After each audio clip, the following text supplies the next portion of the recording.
Olá, sejam bem-vindos ao nosso canal. Hoje nós vamos falar sobre o treinamento dos atletas de elite de Endurance e o que esses atletas fazem que pode ser adaptado para atletas das faixas etárias. Para nortear a nossa conversa, nós seguiremos as seguintes questões. Como é a distribuição do volume de treinamento em zonas de intensidade? Como podem ser determinadas as zonas de treinamento? Exemplo de distribuição da carga de treino de um triatleta em um microciclo de uma semana. Visando responder a essa primeira questão, como é a distribuição do volume de treinamento em zonas de intensidade, ou em outras palavras, quanto tempo devo treinar em cada intensidade? Ou seja, por quanto tempo devo manter determinada velocidade a fim de otimizar o meu treinamento? Então, visando responder a essa questão da distribuição da carga, o pesquisador Stephen Seiler passou a analisar como as equipes de alta performance dos diversos esportes de endurance, ou seja, ciclismo, triatlon, corrida, natação, esqui, nórdico, como esses atletas treinavam, os atletas de destaque em suas modalidades, como eles treinavam em relação à distribuição da carga. Então agora nós vamos passar a discutir um pouco das conclusões que o Stephen chegou, bem como outros pesquisadores que se debruçaram sobre essa questão. Então, visando a distribuição de carga, há de se ter referências.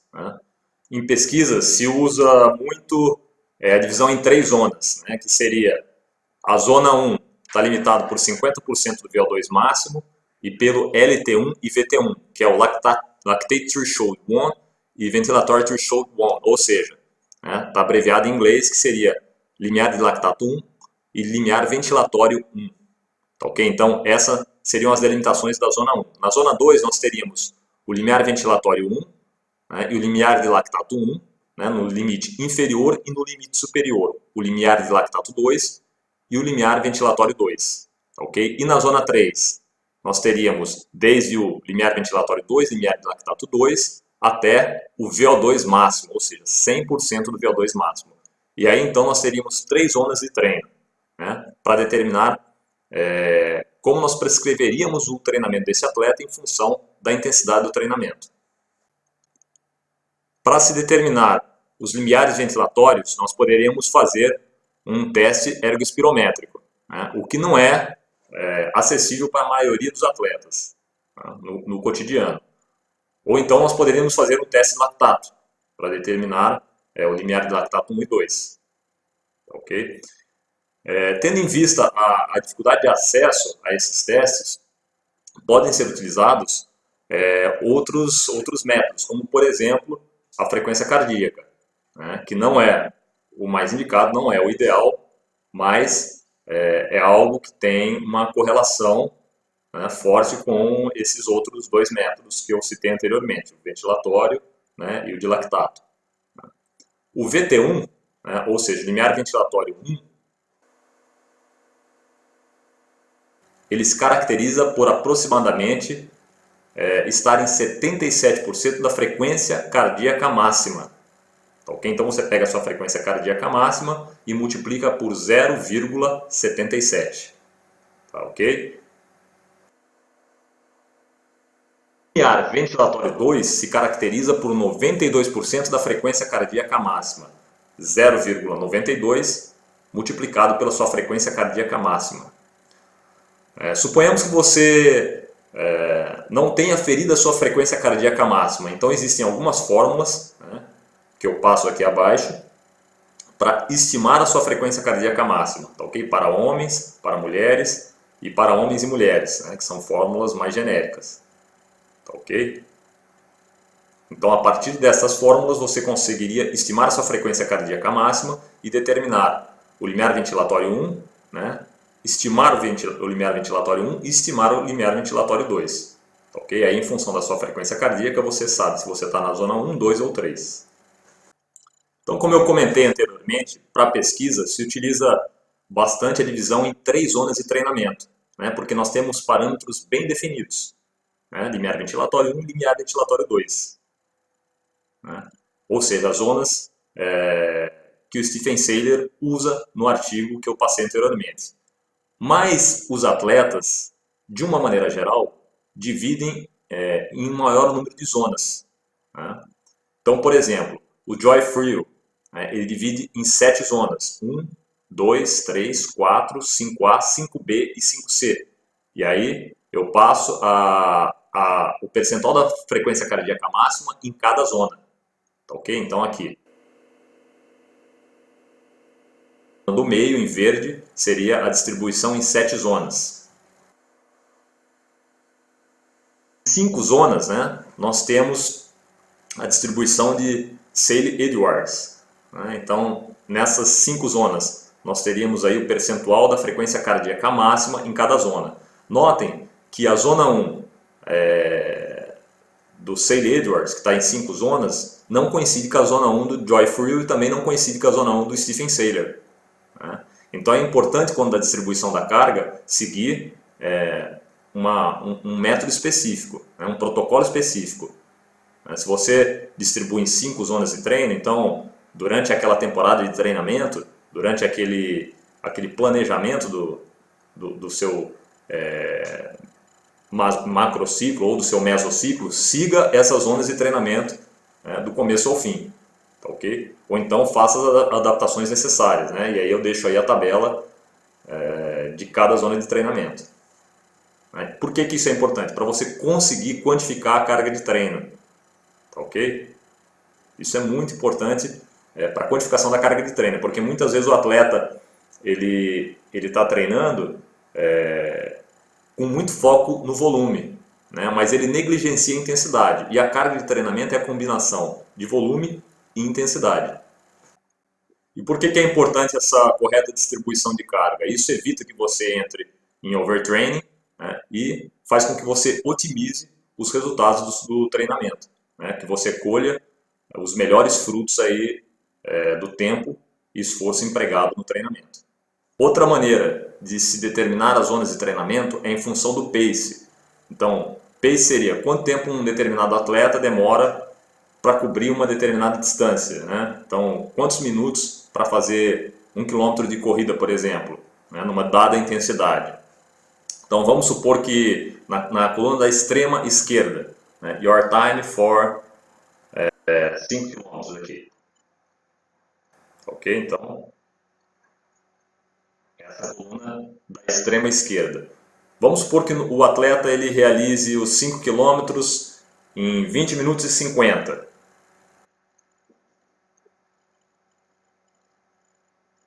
Então, nessa linha horizontal dos 20 minutos e 50,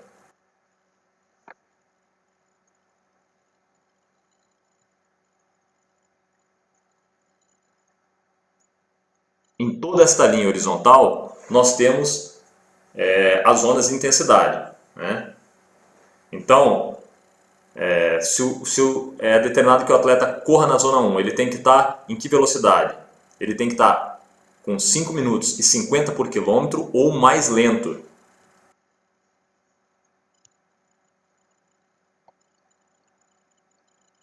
E na zona 2, ele tem que estar entre 5 minutos e 10 e 5 minutos e 50 por quilômetro.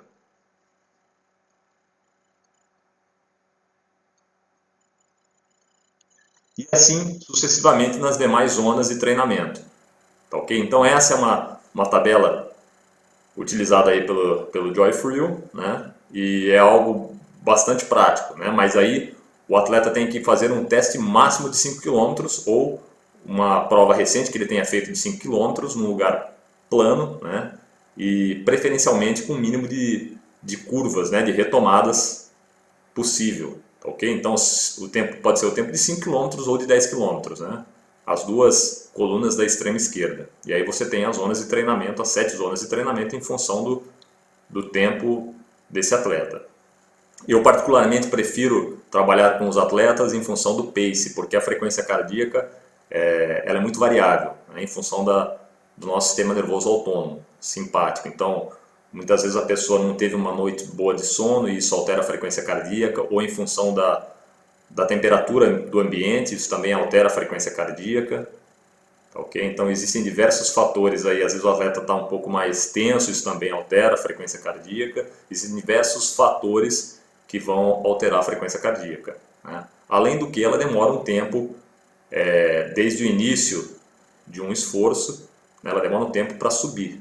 Então, se o atleta está fazendo um esforço, por exemplo, em N5A, a frequência cardíaca não vai sair da zona 1 e vai subir direto para a zona 5A. Tá ok? Então, preferencialmente, eu recomendo que se utilize a tabela de pace para melhor distribuir as intensidades nas zonas de treino. Então, um dado interessante de pesquisa é que os atletas tendem a treinar mais intensamente nos treinos prescritos para sub-LV1 e com menor intensidade nos treinos prescritos acima do LV2. Ou seja, se é mandado que o atleta esteja na zona 1, ele tende a ir para a zona 2. E quando o treino é na zona 3, ele também tende a estar na zona 2. Né? E na sequência agora nós vamos verificar que a zona 2 não é a mais indicada para melhora de performance, para otimizar a performance. Então, nos slides seguintes, eu passo um exemplo de distribuição da carga de treino de um triatleta ao longo de uma semana. Logicamente que isso não é uma receita de bolo, não é simplesmente transpor esse exemplo para a sua realidade e achar que você vai ter o melhor rendimento. Né? Certamente o seu técnico, através de uma boa anamnese, de testes físicos iniciais e reteste, ele vai montar o melhor plano de treinamento, a melhor distribuição de carga para a sua realidade. E isso vai sendo ajustado, reajustado ao longo do período de treinamento. Ok? Vamos lá então.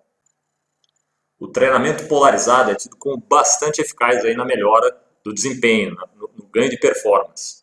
Né? E esse treinamento, ele guarda 80% do volume de treino de um ciclo, por exemplo, de um microciclo de uma semana, né? 80% do tempo do treinamento na zona 1 e os outros 20% concentrados na zona 2 e 3, estando principalmente na zona 3. Então, no gráfico abaixo, exemplo, 80% do tempo despendido no treinamento durante uma semana, por exemplo, estaria na zona 1, 5% na zona 2 e 15% na zona 3. Tomando como exemplo um triatleta que realiza 10 sessões de treino por semana, totalizando 15 horas semanais.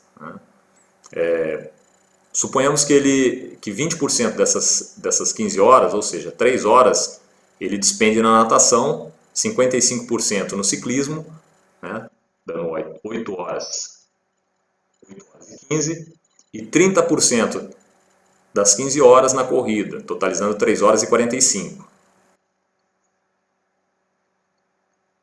Dessas 3 horas e 45 que ele vai correr ao longo da semana, né, ou seja, a soma de todos os treinos de corrida que ele vai fazer durante a semana vai totalizar 3 horas e 45. Dessas 3 horas e 45, 80% desse tempo, em 80% desse tempo ele vai estar na zona 1. 5% na zona 2 e 15% na zona 3. Portanto, ele vai ficar 33 minutos e 45 segundos, né, na zona 3 durante os 7 dias na semana. Ok? Agora, como que você vai distribuir, como vai ser distribuído esse tempo na zona 3? Ele vai realizar 2 intervalados ao longo da semana, um intervalado em um fartlek, vai fazer intervalado na subida, intervalado no plano. Então aí o técnico vai bolar a melhor estratégia de treino, né, baseado na distribuição desse volume. Então nesse primeiro quadro aí nós temos o tempo que vai ser despendido ao longo da semana dentro de cada zona de treinamento e por modalidade, e a partir daí nós vamos montar a distribuição da carga de treino ao longo da semana. Então, por exemplo, na natação, segunda-feira, ele vai nadar 50 minutos em Z1 e 12 minutos em Z3. Lembrando que esse ainda não é o treino, é só a distribuição da carga de treino. Tá ok? Na corrida, aqui terça-feira, o atleta vai realizar um treino de ciclismo, né, 1h20 em Z1 e mais 25 minutos em Z2, e na sequência um treino de corrida, um treino de transição. Né? E assim distribui-se a carga ao longo da semana. Ok? No próximo slide, vamos dar um exemplo de uma sessão de treino, por exemplo, treino de corrida. Na quarta-feira, 30 minutos em Z1 e 24 minutos em Z3. Então aqui nós temos o aquecimento. Então esse atleta vai aquecer 20 minutos na zona 1 e vai realizar mais 4 tiros progressivos de 50 metros. Progressivos na velocidade, ou seja, ele começa com um trote mais leve e termina ali os últimos 10, 15 metros numa velocidade mais alta. Isso visando aumentar a frequência ventilatória. Ok? Ou seja, faz parte do aquecimento. Na sequência, o trabalho principal. Então, no trabalho principal, foi sugerido que esse atleta realize 8 estímulos, 8 tiros de 3 minutos na zona 3, com intervalo de 1 minuto e 30 parado, ou seja, 3 minutos na zona 3, mais 1 minuto e 30 de pausa, ou seja, 1 minuto e 30 parado, depois mais 3 minutos da zona 3, mais intervalo de 1 e 30 e assim até completar 8 blocos de 3 minutos por 1 e 30. E na sequência o desaquecimento na zona 1. Se você gostou desse vídeo, dê uma curtida aqui embaixo, se inscreva em nosso canal e curta a nossa fanpage no Facebook. Ao cadastrar-se em nosso site, tem acesso aos nossos arquivos, vídeos e podcasts. Sempre avante!